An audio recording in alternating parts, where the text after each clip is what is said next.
The Power of Love Episode 2. Whatever Sharon did to you serves you right. You deserve every bad thing she did to you. You deserve it 100%. Look at me. I finished my secondary school more than 5 years ago and you refused to help me to further my education. I had a very good final result and I was even admitted to study law, but you refused to pay my school fees. You told me you don't have money even though I knew very well that your DJ business was blossoming. You were doing well and you are still doing well. You did not have the money to train me in school, but you had the money to train your girlfriend, Sharon.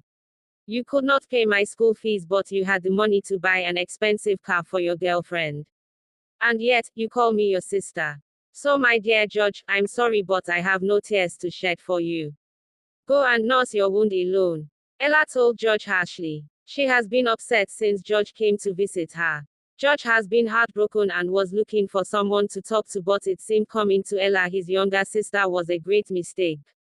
I just needed someone to talk. You are my sister and I had nowhere else to go to. I don't drink, so I couldn't go to the bar to relax my nerves. Why are you talking to me this way? Something terrible just happened to me and you are making me feel worse. What are siblings for if I can't run to you in times of distress like this? Judge asked.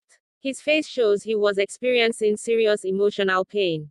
He tried to conceal it, but it was too much for him and it was visible to his sister that he was going through a lot. Yet, Ella didn't care. You are even lucky that I did not ask you to leave my house.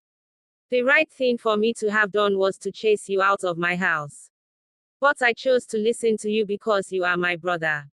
Apart from listening to you, I have no help or words of consolation for you, Judge. Go and enjoy your breakup with Sharon because, like I said earlier, you deserve whatever bad attitude she showed you. Ella said with anger in her voice. Seriously, is this how you treat your blood brother? I can't stay alone. I need to be with someone for some days. And I can't think of who else to go to. You are my sister. Please can I stay here for some days?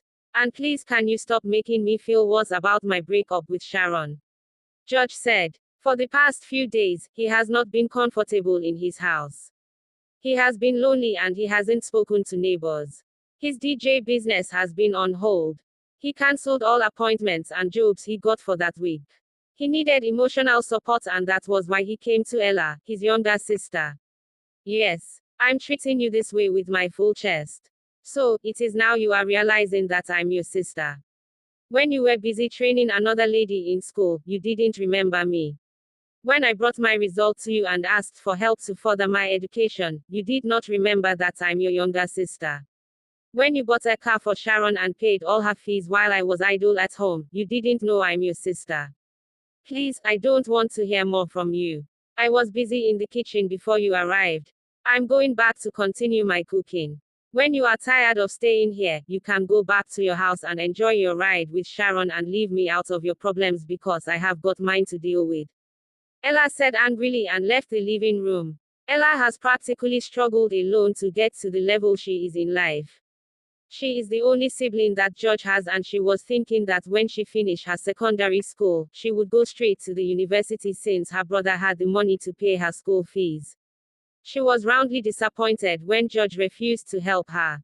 After months of pleading with him to help her, without success, she decided to abandon her educational pursuits temporarily and learn handwork. That was how she became a tailor. As fate would have it, she became successful in it. Through tailoring, she bought a nice car and a small house for herself. She is now angry that her brother, who once left her in the cold and followed Sharon, is now back with tears. A few minutes after Ella went back to the kitchen, someone knocked at the door. Judge was still at Ella's living room, but he was too emotionally tired to stand up to know who was knocking. It was Ella who came from the kitchen to open the door. She was shocked to see Sharon. Good morning, Ella. Sharon greeted with a smile on her face. Ella did not respond. She has never liked Sharon. What are you doing here? Why are you in my house? Ella asked. I was wondering if George is here. He is not at home and I'm worried about him. Did he come here? Sharon asked. Why are you worried about him? I thought you two are no longer together. Why are you still concerned about his well-being after you heartlessly broke up with him? Ella asked. Come on, Ella, he is human and he was very good to me when we were dating. So, even if we are no longer dating, we can still be friends. That we broke up does not stop us from caring for each other. Just tell me, is he in your house?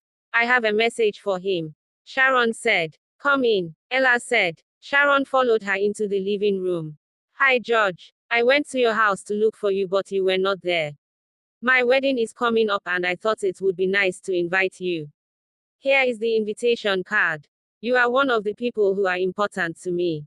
You have been there for me all through my university journey, and I think it would be wrong to have my wedding without you in attendance. Please, I want you to be there. Sharon said as she stood up and left.